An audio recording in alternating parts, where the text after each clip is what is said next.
आपके निकट रहने वाले लोग आपके बारे में अच्छा सोचते हैं या बुरा, कैसे पता करें?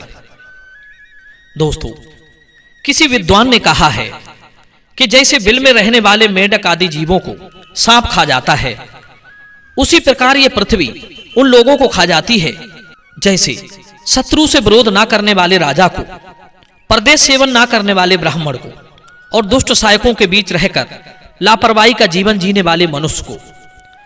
दोस्तों, आज की कहानी हम सबको जरूर सुननी चाहिए। यह वीडियो आपकी जिंदगी में बहुत मददगार साबित होगा। यह कहानी है एक ऐसे राजा की जिसके नौकर चाकर, सहायक, मंत्री सब दुष्ट प्रवृत्ति के थे। वे ऊपर ऊपर से तो राजा की नजरों में भले बनने का ढोंग करते थे और अंदर अंदर कुठाराघात करते थे। दोस्तों, दुनिया में ऐसे लोगों से बहुत सावधान रहने की जरूरत है, क्योंकि ऐसे लोग बहुत खतरनाक होते हैं जिनकी मनसा को समझा नहीं जा सकता। कौशल देश में क्षेमदर्शी नाम का राजा राज्य करता था। एक दिन उसके राज्य में एक मुनि पधारे। उनके पास पिंजड़े में एक कौवा पला हुआ था। वे उस कौवे को लेकर राजा क्षेमदर्शी के राज्य में घूमा करते थे। राज्य में घूमने का उनका उद्देश्य प्रजा के और राज्य कर्मचारी लोगों की मन की भावना को जानना था। वे जानना चाहते थे कि राजा के सेवक और सहायक मंत्री राजा के बारे में कैसा सोचते हैं। इसलिए वे जहां भी जाते थे लोगों से अपने कौवा के बारे में जरूर बताते थे। वे कहते थे कि हे सज्जनों, मेरे पास एक अद्भुत कौवा है। जिस किसी को इस कौवा की विद्या सीखनी है वो सीख ले। ये कौवा मुझे भूत भविष्य की बातें बता देता है। लोगों ने सोचा वास्तव में कौवा बता देता होगा, क्योंकि एक तपस्वी संत का कौवा है। वे मुनि इस तरह की घोषणा करते हुए पूरे नगर के चक्कर लगाया करते थे। नगर में घूम घूम कर उन्होंने पता कर लिया कि यहाँ के लोग और राज्य कर्मचारी और सहायक मंत्री गणों की राजा के प्रति धारणा कैसी है, उनका व्यवहार कैसा है। वे अपना काम ईमानदारी से कर रहे हैं या फिर धूर्तता पूर्वक राज्य खजाने की चोरी कर रहे हैं। उन्होंने देखा कि राजा के बड़े बड़े मंत्री भ्रष्ट हैं। राजा के राज्य को लेकर उनकी मनसा ठीक नहीं है। राज्य के सभी व्यवसायों पर भी उन्होंने दृष्टि डाली तो उन्हें पता चला कि राजा के अधिकारी लोग राज्य का धन हड़प रहे हैं। सब घूसखोरी, चोरी, ठगी में लिप्त हैं। मुनि अपना कौवा लेकर सबसे पहले वहां के मंत्री से मिले और बोले, हे मंत्रीवर, मेरे कौवे ने मुझे बताया है कि तुम अपना काम ठीक से नहीं कर रहे हो। तुम राजा के साथ धोखा कर रहे हो। तुम्हारी कई चोरियों के बारे में मेरा कौवा जानता है। तुमने राजा के खजाने से भी चोरी की है। मेरे कौवे ने जब इस बात की चर्चा की तो काफी लोगों को तुम्हारी दुष्टता के बारे में पता चल चुका है। अब तुम राजा के पास जाकर अपना अपराध स्वीकार कर लो, वरना राजा को इस बात का पता चल गया तो राजा तुम्हें कठोर दंड देंगे।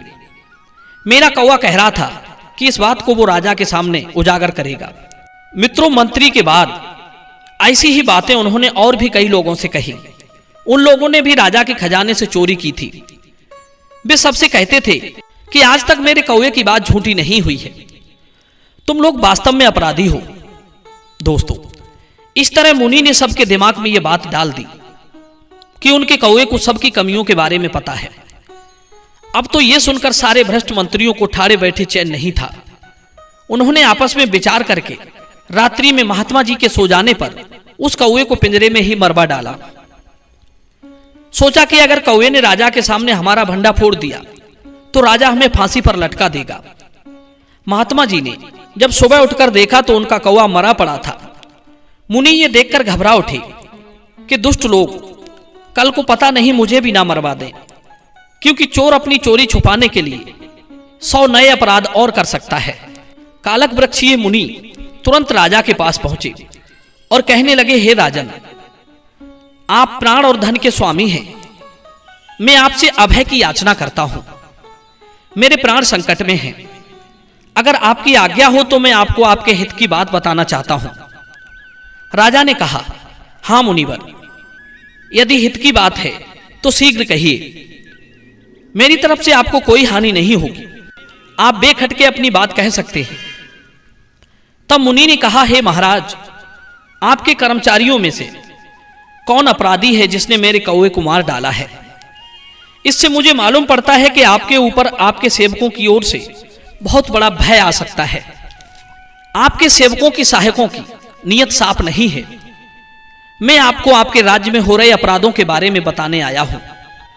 अभयदान इसलिए मांगा क्योंकि विद्वान लोगों ने कहा है, जिसका राजा के साथ उठना बैठना होता है उसका विषैले सांपों के साथ सहवास समझना चाहिए, क्योंकि राजा के जहां बहुतेरे मित्र होते हैं वहां राजा के शत्रु भी होते हैं। राजा के पास रहने वालों को उन सबसे भय होता है, स्वयं राजा से भी उन्हें क्षण क्षण में खतरा रहता है। जो पुरुष अपना भला चाहता हो उसे राजा के पास कभी लापरवाही और उन्माद नहीं करना चाहिए। जैसे जलती हुई आग के पास मनुष्य सचेत होकर जाता है, उसी तरह शिक्षित पुरुष को राजा के पास सावधानी के साथ रहना चाहिए। राजा प्राण और धन दोनों का स्वामी है। वो जब क्रोध करता है तो बिस्तर सांप के समान भयंकर हो जाता है।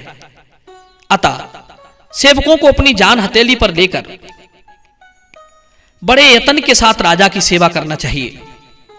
मुंह से कोई बुरी बात ना निकल जाए। चलते फिरते, उठते बैठते, इशारा करते पर कोई बेअदबी ना हो जाए। शरीर से कोई गलत हरकत ना हो जाए। इन सब बातों के लिए हमेशा सतर्क रहना चाहिए। कहते हैं, राजा को यदि प्रसन्न कर लिया जाए तो वो देवताओं की तरह सारे मनोरथ सिद्ध कर देता है। यदि उसे नाराज कर दिया तो वो मूल सहित नष्ट भी कर देता है। कालक मुनि बोले, हे राजन, आपको पता नहीं है, मेरा कौवा आपका कार्य करते हुए मारा गया है, लेकिन इसके लिए न मैं आपको दोषी ठहराता हूं न आपके सेवकों को। आप खुद अपने हित और अहित को पहचानिए। आप अपने राजकीय कामों को स्वयं देखिए। दूसरों के विश्वास पर काम मत छोड़िएगा। जो लोग आपके ही घर में रहकर आपका खजाना लूटते हैं वे प्रजा की भलाई नहीं सोच सकते। उन्हीं लोगों ने अब मेरे साथ बैर बांध लिया है। तब मुनि ने कौवे के मारे जाने की पूरी कहानी सुना दी और कहा, महाराज, आपके सहायक आपका विनाश करके इस राज्य को हड़प लेना चाहते हैं। वे आपके नौकरों से मिलकर कोई षड्यंत्र रचने की फिराक में हैं, इसलिए आपको सावधान हो जाना चाहिए। मैं कोई इच्छा लेकर आपके राज्य में नहीं आया था, फिर भी दुष्टों ने कपट को छुपाने के लिए मेरे कौवे को मरवा डाला। जैसे हिमालय की कंदरा में ठूठ, पत्थर और कांटे होते हैं, उसके भीतर सिंह और व्याघ्रों का निवास होता है, जिनके कारण उसमें प्रवेश करना और रहना बड़ा कठिन हो जाता है। उसी प्रकार दुष्ट अधिकारियों के कारण इस राज्य में भी किसी का रहना मुश्किल है। इस स्थान पर रहने में भलाई नहीं है, क्योंकि यहां अच्छे और बुरे की एक सी गति है। पापी और पुण्यात्मा दोनों के ही मारे जाने का अंदेशा है, जबकि होना यह चाहिए कि पापी को तो दंड मिले और सज्जन की रक्षा हो। मगर इस राज्य में ऐसा नहीं होता, अतः यहां रहना ठीक नहीं है। समझदार मनुष्य को जल्दी ही यहां से खिसक जाना चाहिए। सीता नाम की एक नदी है, कहते हैं जिसमें नाव ही डूब जाती है। ठीक वैसी ही यहां की राजनीति है, जिसमें मेरे जैसे लोगों के डूबने का अंदेशा है।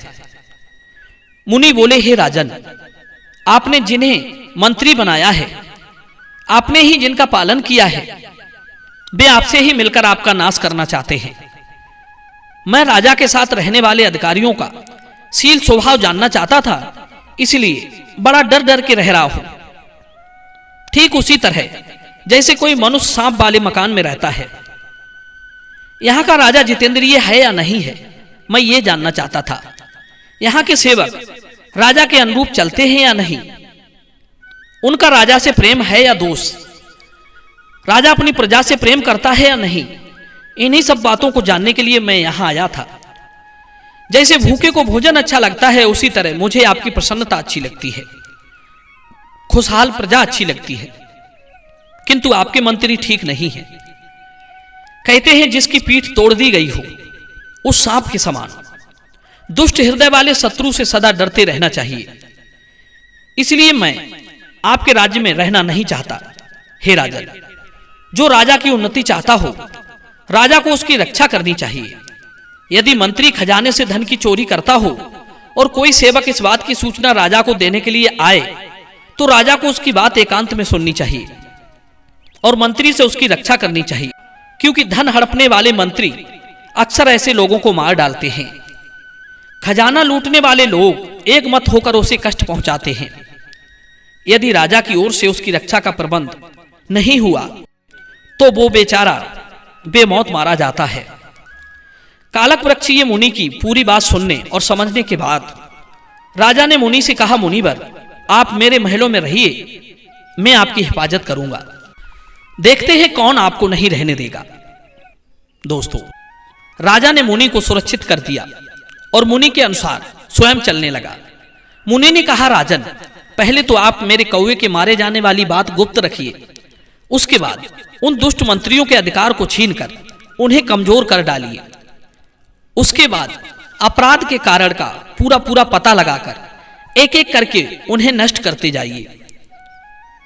मित्रों, मुनि के बताए मार्ग पर राजा चलने लगा और अपने राज्य के सभी धूर्त अधिकारियों का सफाया कर दिया। दोस्तों, कहते हैं जो राजा धर्म को छोड़ता है और अधर्म का अनुष्ठान करता है, जो दुष्ट सहायकों के बल पर चलता है और ईमानदार सज्जन लोगों को दंड देता है, उस राजा का राज्य आग पर रखे हुए चमड़े की भांति सिकुड़ जाता है। अब तो मैं राजा बन गया, ऐसा सोचकर अनुचित बर्बाद नहीं करना चाहिए। मनुष्य की उद्दंडता संपत्ति को उसी प्रकार नष्ट कर देती है जैसे सुंदर रूप को बुढ़ापा। मित्रों, इस प्रकार राजा क्षेमदर्शी ने स्वयं को और अपने राज्य को सुरक्षित कर लिया। मनुष्य की समझदारी इसी में है कि वो उन लोगों पर कड़ी निगरानी रखे जो उसके निकट रहने वाले होते हैं। उनकी बीच बीच में परीक्षा करते रहना चाहिए, क्योंकि ऐसे लोग जब विश्वासघात करते हैं तो बहुत खतरनाक हो जाते हैं। दोस्तों, मैं उम्मीद करता हूं कि ये वीडियो आपको पसंद आया होगा। चलिए मिलते हैं अगली वीडियो में एक नई चर्चा के साथ।